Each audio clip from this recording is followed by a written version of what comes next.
भैन भाइयों को एतवार दिन जमैल दे मैं सीढ़ियां तो डिग पई जे मैनू इंज लगे मैं ना हुणे मैनू कुछ हो जाना है। खुदावां दा शुक्र है मैं सही हूं बिल्कुल। आमीन। वही कुछ यूं है जब से मैंने और मेरे खानदान ने चिल्ड्रन चैपल को ज्वाइन किया है, खुदा ने हमेशा हमारे खानदान के लिए आसमान के दरवाजे खोले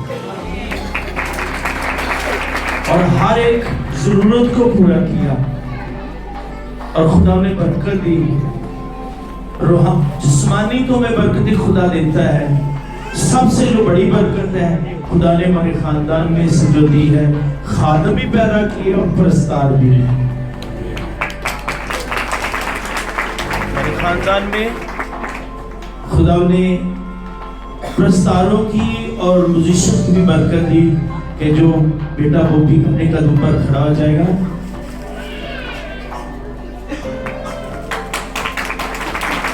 हर संडे और हर दिन भी इसका ध्यान खुदा की खिदमत में होता है। हम सोचते हैं कि ऐसे नौजवान तो गलियों मोड़ों पर खड़े होते हैं और ये सब कुछ जो कुछ भी हमारे खानदान को बरकत मिली है और ये हमारे बच्चे खिदमत करते हैं, ये पासिश की लंजम सब की खादमों की दुआ के वसीला से। और बेटे शाम की शादी जब खुदा के खादमों को घर में बुलाया तो पासिश साहब ने, पासिश की साहब ने, हमारे रोहनी बाप ने दुआ ये दी कि आपकी शादी में किसी चीज की कमी नहीं आएगी। और खुदा ने इतनी बरकत दी खाने पर भी कि हमने खुद भी खाया, लोगों को भी खिलाया और तमाम जो अजीजों कारतून उनको भी दे दिया। इतनी खुदा ने बरकत दी। और खुदा ने सबसे बड़ा जो काम किया वो ये था कि शादी के हर एक निजाम में दोनों खानदानों में किसी भी जगह पे लड़ाई झगड़ा नाराजगी नहीं हुई। ये सारा जलाल खुदा के नाम पर। और ये खादम के दुआ करने से आज का मैसेज भी यही था कि जो तू कह देगा वही हो जाएगा। और खुदा का शुक्र है कि मैं कहता हूँ चिल्ड्रन चैपल के खादम बाबरकत खादम और कलीसिया भी बाबरकत है। खुदा उनके नाम को जलाल करे। मुकद्दस पौलुस रसूल का पहला पत्र कुरिन्थियों की तीसरा के नाम उसका 11 बाब उसकी 23 आयत से 32 आयत तक।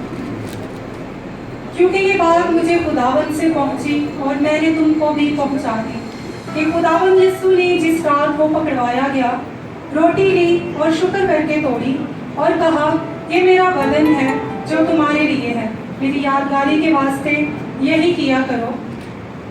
और इसी तरह उसने खाने के बाद प्याला भी लिया और कहा ये प्याला मेरे खून में नया अहद है, जब कभी पियो मेरी यादगारी के लिए यही किया करो। क्योंकि जब कभी तुम ये रोटी खाते और इस प्याले में से पीते हो तो खुदावंत की मौत का इजहार करते हो जब तक वो ना आए। इस वास्ते जो कोई नामुनासिब तौर पर खुदावंत की रोटी खाए या उसके प्याले में से पिए वो खुदावंत के बदन और खून के बारे में कसूरवार होगा। बस आदमी अपने आप को आजमा ले और इसी तरह उस रोटी में से खाए और उस प्याले में से पिए, क्योंकि जो खाते पीते वक्त खुदावंत के बदन को ना पहचाने वो इस खाने पीने से सजा पाएगा। पाकलाम पढ़ा और सुना जाना। मेरी ये है कि मेरी बेटी पंजाब कॉलेज में जाती है।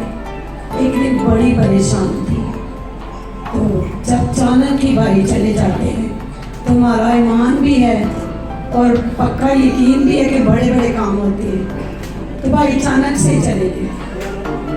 तो सुंदर ने सारी बातें मामू को बताई कि मामू मैं ऐसे पंजाब कॉलेज में जाती हूँ, तो टीचर 12 साल से बच्चों को पढ़ा रहा है तो कह रहा कभी क्रिस्टनों की दवा नहीं हुई। तो जब उसने दवा के लिए बुलाया तो मेरी बेटी ने बोला कि मैं तो क्रिस्टन हूँ, तो मैं ये दवा आपकी नहीं कर सकती। तो उसने कहा अपनी जगह पर जाके बैठ जाए। कहती अभी मैं बैठने लगी तो फिर कह रहा दोबारा इधर आ। मैं बड़ी घबराई तो मामा ने चली गई। तो कह रहा कि मैं 12 साल से पंजाब कॉलेज में टीचर हूँ, तो आज तक 12 साल में मैंने अपने बच्चों को ये नहीं बताया कि क्रिस्टनों की भी दवा करनी है। लेकिन आप दवा करनी है आपने, आज से आप रिश्तों की दवा आप करेंगी। तो बहुत घबराई थी, तो भाई चले गए, भाई जैमस तो भाई पास्टर साहब, तो बड़ी बातें उसने अपनी बातें बताई। भाई ने उसको ज़बूर भी दिया जो भी कर रहे थे कि खुदा का पाक नाम बड़ी बरकत वाला है। तो मेरी बेटी ने कहा कि मामू मुझे थोड़ी सी शर्म आती है। भाई जैमस ने, भाई ने मसा किया, तो भाई ने कहा कि ये क्या शर्म की बात है, आपने पूरी दुनिया में जाना है। तब उन्होंने, जब उनका कोरस हुआ, बच्चियों ने गज़लें गानी थी, तो उन्होंने मेरी बेटी को भी मौका दिया कि आप भी, आपकी बड़ी अच्छी आवाज़ है, आपके चर्च में बहुत ज़्यादा खुदा का काम होता है, आपने भी गज़ल गानी है। मेरी बेटी ने जब गाई तो खुदा का शुक्र है कि वो फर्स्ट, हालेलुया। यहाँ पे कोर्स गाया जा रहा था, आज शिकारा था, तो बेटी मुझे बता रही थी कि जैसे आग के शोले हैं चारों तरफ और यीशु मसीह उसकी तरफ चलता हुआ जा रहा है। और वो बता रही थी कि इतनी रोशनी थी कि उन्होंने अपने आप को ना बड़ी मुश्किल से संभाला, ऐसे पीछे को जैसे जैसे किसी आ रहा है वो सलीम होती जा रही थी।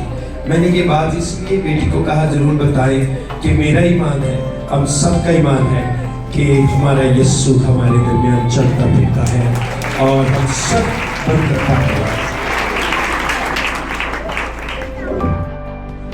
मेरी गवाही कुछ इस तरह से है कि जुमे की शाम को जब मैं दफ्तर से वापस आ रहा था, तो पार्ट टाइम में रिक्शा भी चलाता हूँ, और रिक्शे में मैं आ रहा था, रास्ते में तो यकदम मेरी आंखों के आगे अंधेरा छा गया। मुझे सड़क नहीं थी नजर आ रही, और ये मेरी साइड, दिल वाली साइड बहुत ज़्यादा दर्द होने लगी, और मेरी बाजू भी बहुत दर्द होने लगी, और मैंने बड़ी मुश्किल से रिक्शा साइड पे लगाया और मैं रिक्शे से बाहर खड़ा हो गया। तकरीबन 10 मिनट तक मैं रिक्शे के साथ खड़ा रहा और मेरे पेन होती रही काफ़ी, और बाद में मैं बड़ी मुश्किल से घर पहुंचा, और घर पहुंचा तो चर्च लगा हुआ था। मेरी मिसेज ने मेरे बेटे साजिद से कहा कि अपने पापा की दरख्वास्त लिखो, तो उसने मुझे कहा पापा मुझे दरख्वास्त लिख कर दें, मैं चर्च में आपके लिए दुआ कराता हूँ। मुझसे इतनी हिम्मत नहीं थी कि मुझसे लिखा नहीं था जा रहा, बहुत पेन हो रही थी। और मेरे बेटे ने आकर पास्टर शहजाद साहब को बताया, पास्टर शहजाद साहब चर्च छोड़कर मेरे घर गए, साथ पास्टर हनीफ भी गए, उन्होंने बड़ी दुआ मुझ पर की, और यकीनन मुझे उसी वक्त बहुत सुकून सा हो गया, मुझे बड़ी तसल्ली और इत्मीनान मिली, और मेरी पेन जाती रही। और मुझे पास्टर शहजाद ने कहा बेटा फिर भी आप ना एहतियातन हॉस्पिटल जाएं और ECG करवाएं, और इनकी दुआओं के वसीला से मैं हॉस्पिटल गया और मेरे दिल के सारे टेस्ट और ECG बिल्कुल क्लियर है। कि मेरे बेटे को काफ़ी दिन हो गए थे, बुखार था, और मैं मेडिसिन भी लेके आई और उसको फ़र्क नहीं पड़ा मेडिसिन से। तो मैंने फिर फ्राइडे था, फ्राइडे के दिन मैंने दरख्वास्त भेजी, खुद तो नहीं आया, बाद में मैं अंकल के पास आई भी, लेकिन आप सब ने दुआ की, और ख़ास तौर में शुक्रगुजार हूँ आपने रूहानी बात की जिसने सबको बोला कि दुआ करें अल्लाह के लिए। आप सब ने दुआ की, और खुदावंद के नाम को जला लें कि खुदावंद ने उसे मुकम्मल शफा दी। जैसा कि पाल साहब ने हमें 3-4 संडे से मैसेज सुनाया उस बेवा के बारे में, क्योंकि उसकी ज़िंदगी में हर रोज़ मौजा होता था। इसी तरह 2 संडे पहले मेरे घर में मौजा हुआ। मेरी बेटी 3-4 दिन से बीमार से बेहोश थी, यहाँ तक कुछ नहीं खा रही थी ना पी रही थी। एक संडे मेरी बीवी सुबह 4 बजे चुपके आने चर्च आने के लिए तैयार हुए, लेकिन वो रोटी उठी और रोने लगी कि मुझे साथ लेके चलो। तो मैंने कहा इतनी सर्दी में मैं खा के कहाँ ले जाऊँ, छोटा बच्चा भी मेरे साथ था, लेकिन वो जिद करने लगी। फिर मैं 6 बजे दूसरी मीटिंग में उसे लेकर आया, और जब मैंने उसे यहाँ पे हम लोगों ने पास साहब से दुआ करवाई, तो खुदावंद का शुक्र है यहाँ से बिल्कुल ठीक ठाक हो गई। उसने खाई, और फिर यहाँ से जाते बोलती पापा मुझे केक लेके दो और चाय बना के दो, कुछ भी नहीं खा रही थी, और चाय भी पी, केक भी खाया, और खाना शाना सब कुछ बिल्कुल ठीक ठाक, खुदावंद का शुक्र। मेरी गवाही को इस तरह के मेरी छोटी सी पोती, उसके मुंह पे ना छोटे से दाने निकल आए थे। वो जो हाथ में दूर से आई थी प्यारी सी, वो जो तेल दे के गई थी मैंने वो लगाती थी, इसका चेहरा बिल्कुल साफ हो गया। और दूसरी बार इस तरह की वो भी मेरे घुटने में बहुत तकलीफ थी, तो मैंने उस दिन वो तेल लगाया तो खुदा ने शिफा दी। सारा जलाल सारी जिंदगी सुना। पिछले दिनों में तबीयत बहुत ख़राब हो रही थी, मेरे पापा को हॉस्पिटल लेके गए थे, तो अंकल से दवा कराई तो मेरा पापा मर गया। खुदा के फजल से बशकील को इससे मैंने दवा करवाई, बिल्कुल ठीक हो गई। हमने अपना घर बनाया है और 2 बेटों की शादियाँ की हैं। खुदा मुझे बड़े बड़े काम करने की ताकत और कुदरत रखता है। ये सारे बड़े बड़े काम उसी ने किए हैं। ये सारी कदर सारा मुझे